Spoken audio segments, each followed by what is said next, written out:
Manikam, take over. Thank you so much, sir.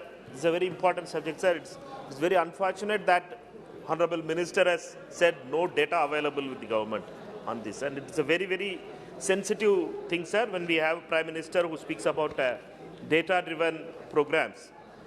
For a child labor, if the government is not having data, that is unfortunate.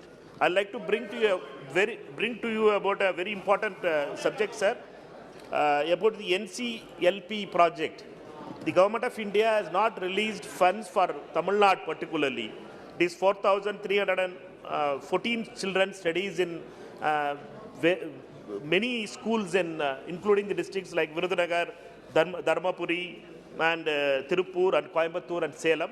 And the Government of India has not released the money from 2016. Therefore, I'd like to ask the Honorable Minister to kindly, when that money will be released, because the stipend given to a student is only 400 rupees. That also the government is not releasing. Means it's very, very unfortunate. माननीय अध्यक्ष महोदय, मैं माननीय सदस्य को कहना चाहूँगा कि जो प्रश्न था वो मूल प्रश्न ये था कि जो बच्चे अपने परिवार में मजदूरी कर रहे हैं, क्या उनका डाटा अवेलेबल है? ये डाटा डायनेमिक डाटा होता है और इसलिए इस प्रकार का डाटा किसी भी सरकार के पास उपलब्ध नहीं होता है। कुछ बच्चे अपने पारिवारिक संस्थानों में भी कार्य करते हैं।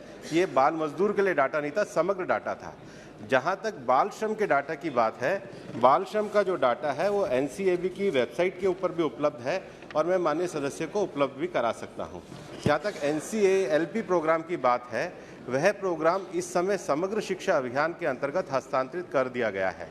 भारत सरकार के द्वारा श्रम मंत्रालय में एक पेंसिल करके पोर्टल बनाया गया है, जिसमें पिछले 2 वर्षों में 3000 से ज़्यादा कंप्लेंट आई है, जिसके ऊपर कार्रवाई की जा रही है। लेकिन जो बाल श्रम में जो शिक्षा और बाकी के विषय हैं, वो सारा कार्यक्रम समग्र शिक्षा अभियान में दे दिया गया है।